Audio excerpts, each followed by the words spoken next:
mga kalingap, shoutout po sa ating lahat and please subscribe, like, and share. Jen Siniza. Thank you po mga kalingap. God bless and don't forget to subscribe, like, and share. Jen Siniza. Thank you. Picture. TV. And rank 70 naman. Mga bago to mga kalingap. Mga bago. Di ako familiar dun sa iba. Ngayon, yung iba ngayon ko lang talaga nabasa. Ano? Ito bago lang to.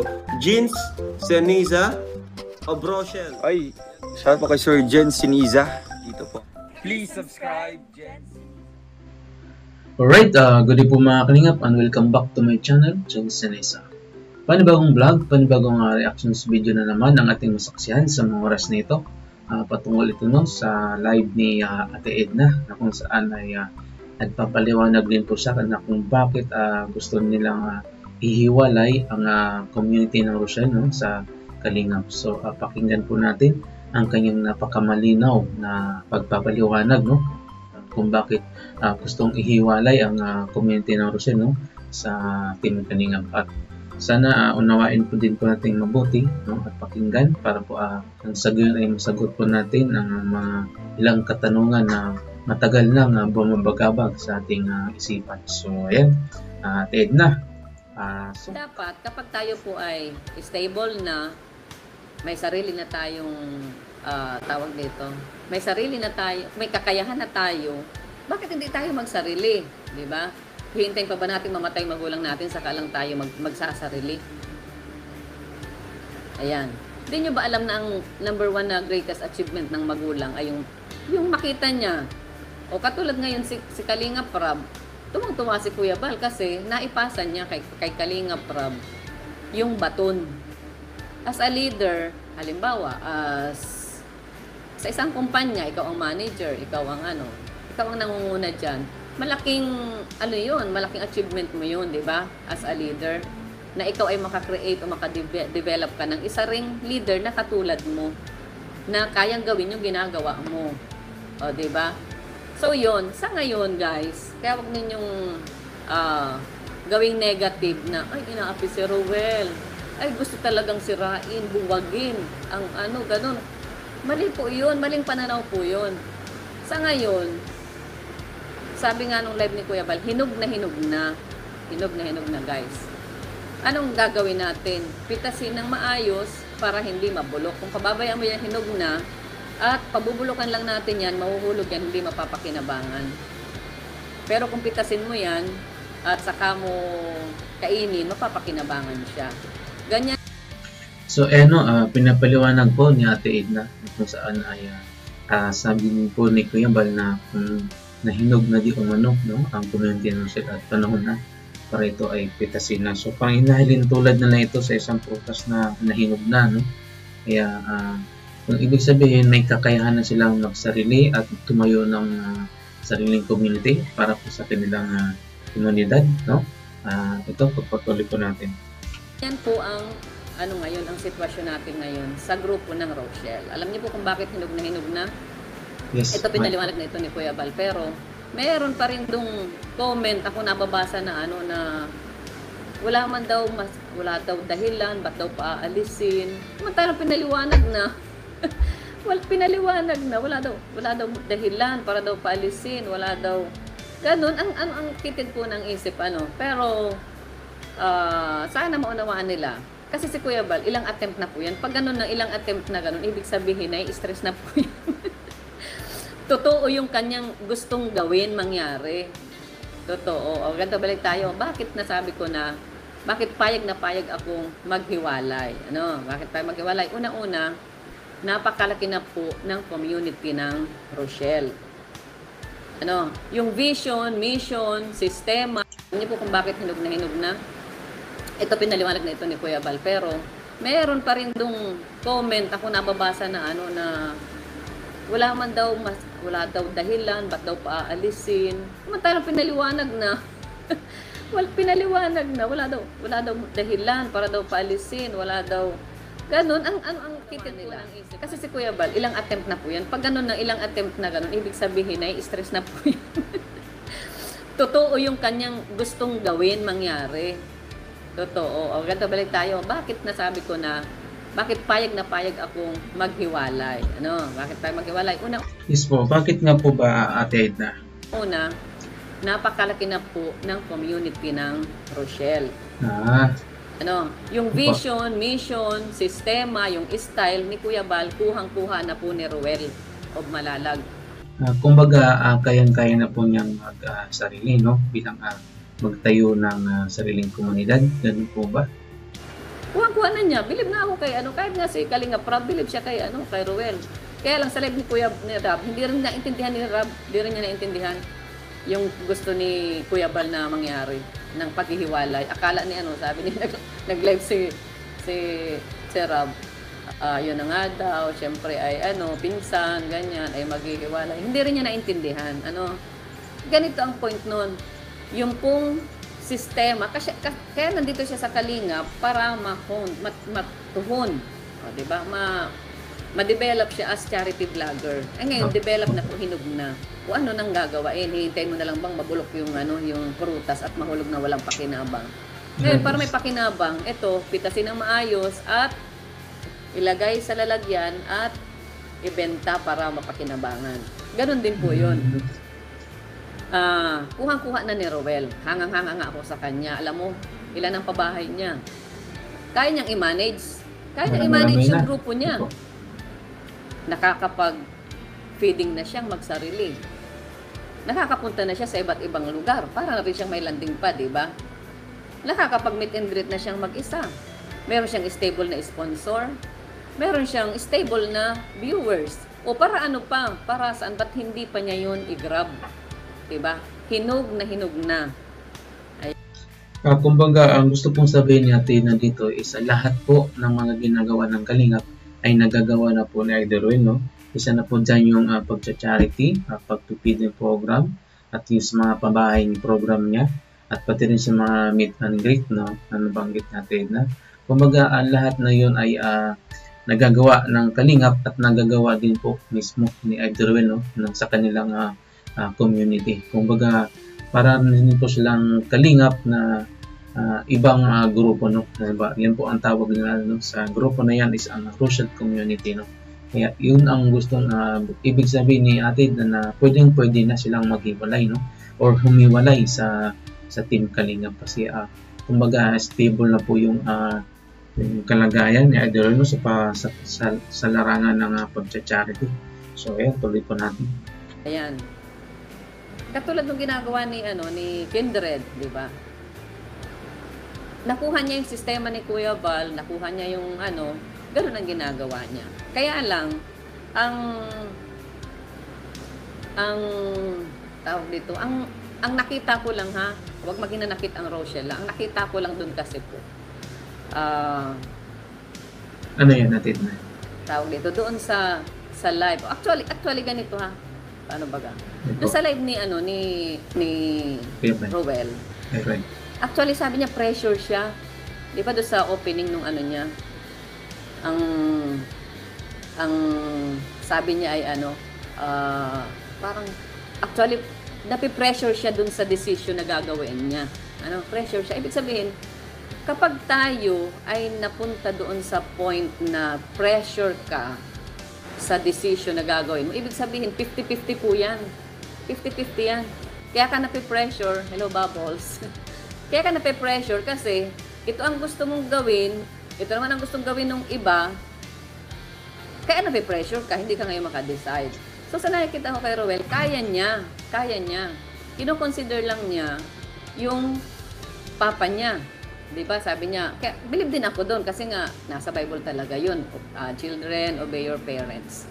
Maganda yun. Talagang masunurin siya sa magulang. Kumbaga, si Idol Ruel po ay family-oriented kaya po ay sumusunod po siya sa kanyang mga magulang. So, tuloy po natin. Pero, although kaya niya, sumusunod tayo sa parents natin, pero i-consider mo rin yung sarili mo. Diba? Hindi porke hindi mo sinunod ang parents mo ay sumuway ka na. Walang kwentang anak ka na, diba? Hindi porke yung kayo nasa live ni Kuya July, nabanggit niya doon na anong tawag doon? ano nga yun? Hindi daw si Ruel katulad ng iba na ano, yung parang yung walang parang negative kay Sir July kapag umalis si Ruel. Hindi po. Nasa na ba yung parang sinulat ko yung kanina.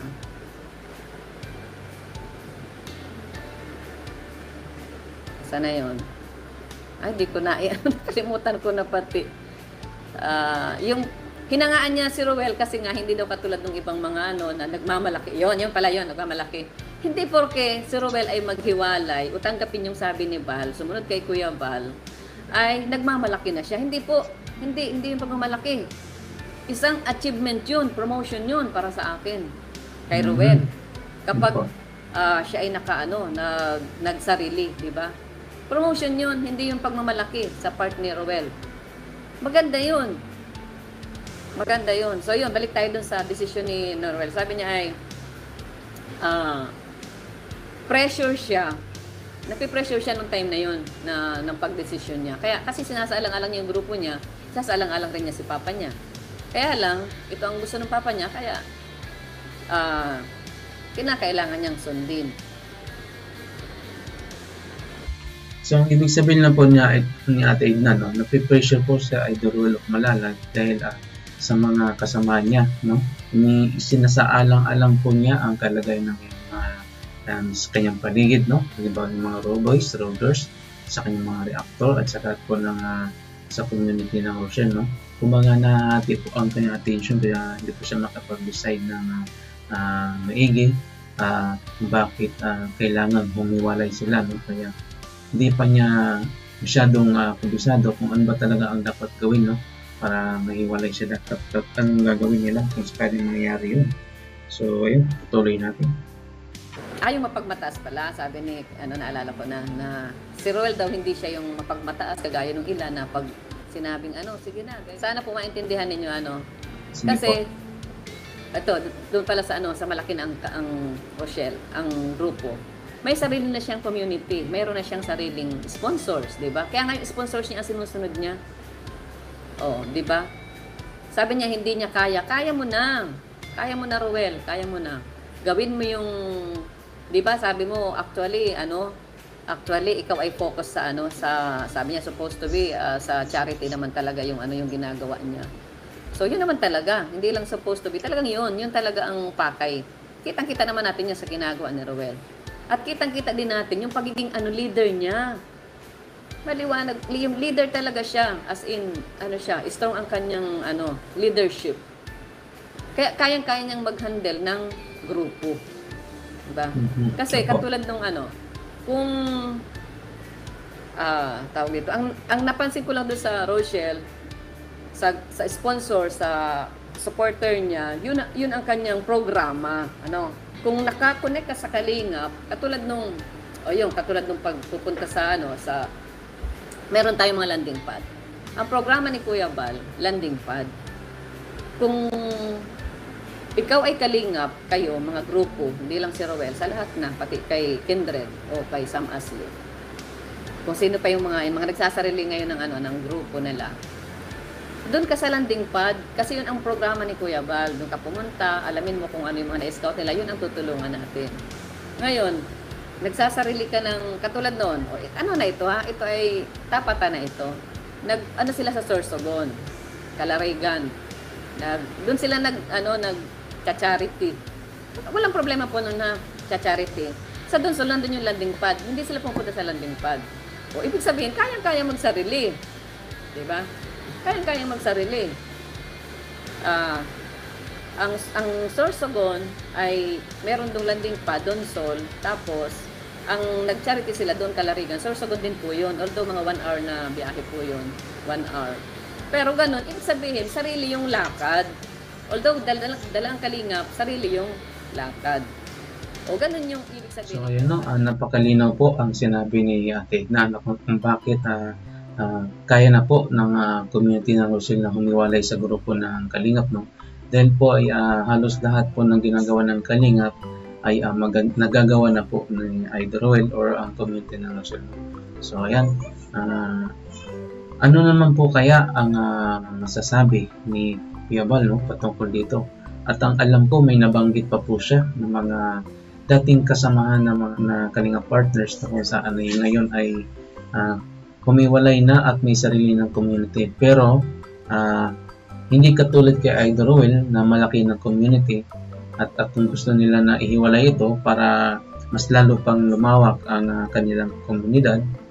Ito po ang ginawang halimbawa ni Kuya Bal na kung kaya nung iba, bakit hindi kaya ni Idol Ruel? So ayan, pakinggan po natin ang sasabihin ni Kuya Bal patungkol dito sa kung bakit talagang napapanahon na, no?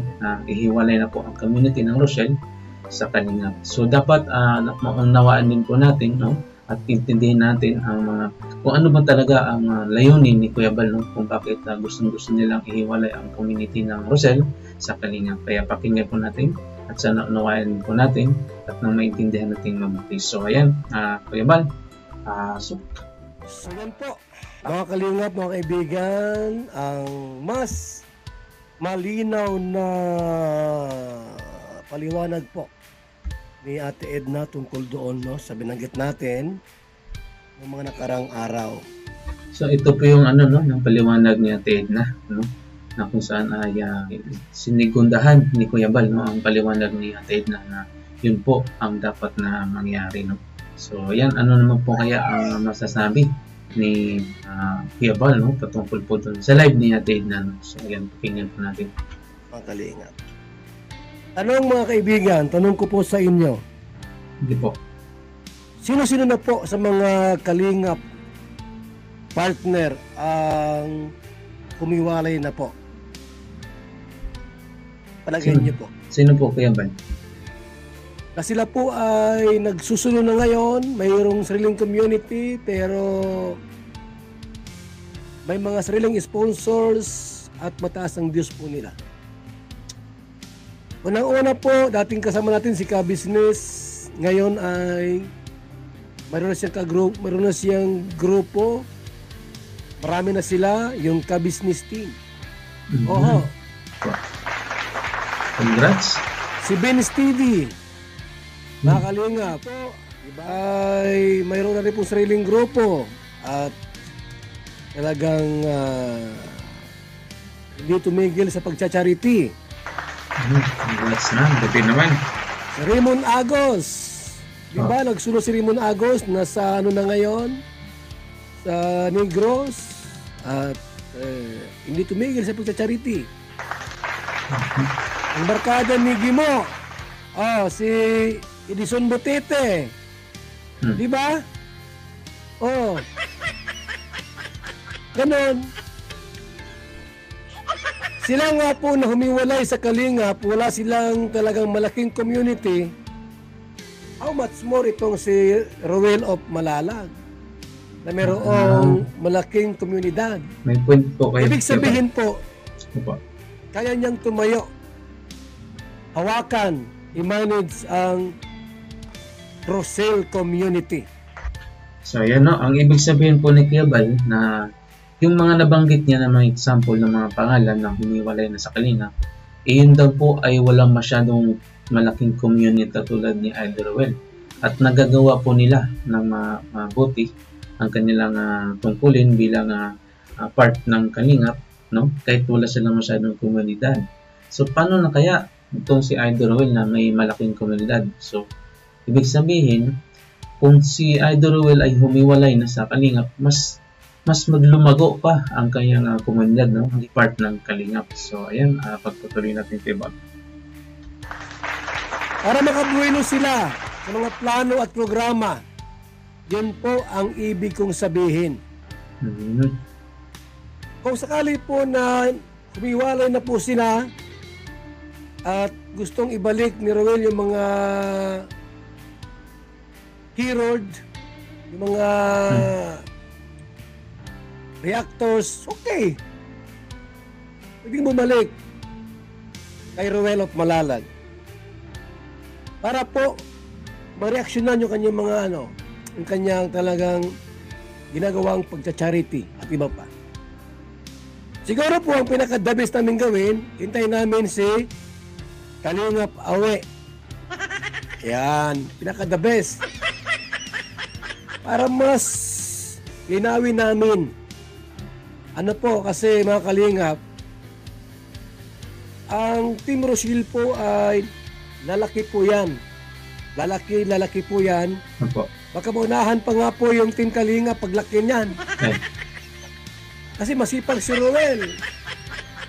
Oh, walang biro, mga kaibigan. Baka yung Team Rochelle po na pangunahan ni Ruel of Malalag, talagang mas mag-boom pa yan. Diba? Kasi masipag po si Ruel of Malalag. Marami siyang vlogger na kasama. sino? Diba? Sila Alex Librada, John Rivera, Kuya Regan, Alpi, TV, Yung mga Robers. Opo. o nandiyan si Kalingap Victor. Hmm. Marami na sila, yung mga kapatid niya. Kung ayaw isama yung mga Morales, nasa kanila po yan. Diba? Ibig sabihin, bago sila humiwalay po, ayusin po muna natin. Pag magsabi siya, Kuya Bal, kung isama sila, Daddy Donut, sa'yo na yan sa Kalingap. Okay, walang problema. Ano? Kung sinabi niya na ayaw kong samahan ng ibang, ito lang sa akin, itong Ruboys ko. Okay. So, kukunin ko sila dito pa rin sa Kalingap po yan. Ang mahalaga po, mas lalaki at talago ang Rochelle community, mga kaibigan. Nag-point po kayo, Kuya Bal. At kung sakali po Yes. na nag-fail yung kanyang plano, anytime pwedeng bumalik sa Team Kalingap. Wow. Bakit? Pamangkin ko naman yan. Ang papa niya, kapatid ko. Oh. Oh. Parang si Mighty Amy, kapatid ko. Ganon. So pagka halimbawa ay nahirapan na siya po at talagang parang di ko kayanin to, parang sasabog na ako nito, Kuya Bal, baka pwedeng bumalik sa Kalingap. Okay! No problem! Ang mahalaga po, nasubukan nyo.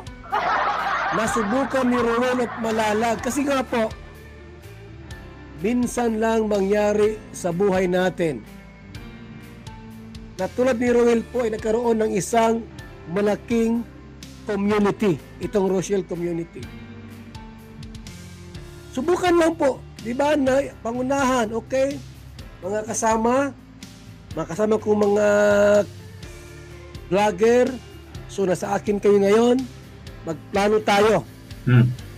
May mga sponsor tayo, may mga viewers tayo sa ating community. So katuwang natin ang Kalingap, andyan naman sila Kuya Bal. Hindi pabayaan. Kung kailangan ng advice, pwedeng lumapit, di ba? Ngayon, magplano. So ako ngayon ang presidente rito. Ako ang presidente, Ruel of Malalag. Sino ba si Kuya Bal? Gawin kong vice president dito. Kalingap awe. Ay, dae. Ay, hindi ko. Ah? O, ikaw na, Alex. Vice President ng ating team. Ngayon, sino ang ating sekretary? Sino magaling magsulat dyan? Ikaw na lang, Kuya Regan. Okay, auditor. Ano pala, tesorer. Tesorer, ikaw. Ano dito ang pwede mag-tesorer? Ay, dahil mali. Si ano lang ang ating sekretary? Si Angeli. Okay, si Angeli. Treasurer, sino? Nasabi si Roel, Ma! Ito na lang mag-treasurer, Ma. Dati Maricho. Mama ni Maricho. Ayoko! Hindi ako vlogger. Papa mo na lang. Nasabi si Awe, Hindi ako dyan. Doon ako sa Kalingap kay Papa Bal. Wala problema. Sigurito ang hindi para budol. Ikaw, Mario, para budol ka? Hindi po. Gusto mag-treasurer? Ayaw, kung pagkatiwalaan niyo ako. Mario, ikaw ang treasurer. Okay. Sino ang auditor dito? Dapat dalawang auditor, ang ating auditor kasi milyon ang pira natin. Milyon. Ikaw na, Bugis Kim, auditor ka? Okay. Wala problema, idol. Ano pa rito, auditor? Wala na yung iba rito, auditor ha. Alpi! Oh, sige! Kompleto na po. Ngayon, napalo sila. Diba? Ano ang gagawin natin sa programa? Ano Kuya Bal? Invite si Kuya Bal sa ating opening. Dito, dapat invite ang magiging guest speaker. Pupunta ako, guest speaker. No problem. Oh, wala problema. So, iguning opening ng iyong tawag dito mga kaibigan? Anong tawag dyan sa opening po ng So, kompleto kayo, walang problema. Ha? At yun ang simula ng inyong pag-usbong at paglago, mga kaibigan. So yun po, pinapinawanag po ni Kuya Bal kung bakit dapat humiwalay ang Rochelle sa Kalingap. Dahil po ay halos kompleto na po lahat, no? Ang Rochelle community. Kumbaga may kakayanan na itong tumayo sa sariling mga paa nito, no? At ginawang example ni Kuya Bal yung mga dating Kalingap partners na kung saan ay humiwalay na wala man lang malaking komunidad na di katulad kay Idol Will, no? So kung ibig sabihin, kung kaya nung iba, mas lalo na kay Idol Will, no? Dahil halos kompleto na nga po sila, no? Nandiyan na po yung mga community nila, matibay na po sa mga supporters, mga sponsors, no? Nandiyan na po na nakaalalay at nakasubaybay at nakasuporta palagi kay Idol Will. Ibig sabihin po ay ang gusto ni Kuya Bal na mas lalo pang lumawak, no, ang community ng Rochelle, no? Sa pangunguna po ni Idol Will Malala. So grabe, napakalinaw po Kuya Bal ang iyong mga pahayag, no, sa kung bakit napapanahon na ihiwalay ang Rochelle community sa Kalingap. So ayan po, sana maunawan po ninyo lahat, no, ang mga sinabi ni Kuya Bal at kanyang kung ano ba talaga ang layunin ng kanyang pagpupursiga na dapat nang ihiwalay ang Rochelle community sa Kalingap. At sana maunawaan yan po ng community ng Rochelle, lalong-lalo na kay Edron, no? Kumbaga hindi po para sa kapakanan po ng iisang tao lang, kundi sa bawat grupo, no, na kasama na dyan ang Kalingap at ang Rochelle community. Kung sakali po na tanggapin ni Edron Will na humiwalay na po ito. So ayan, maraming salamat po sa lahat.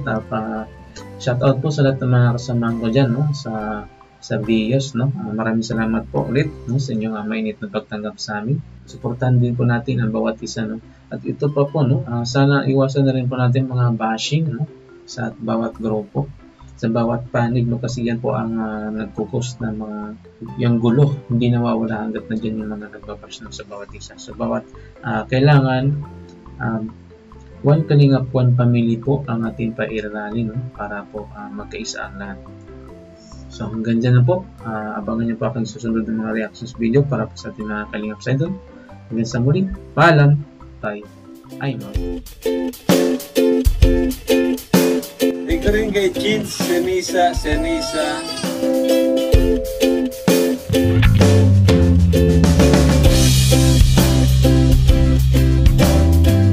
That's all for now. Until next time. Thanks for watching. And don't forget to like, subscribe,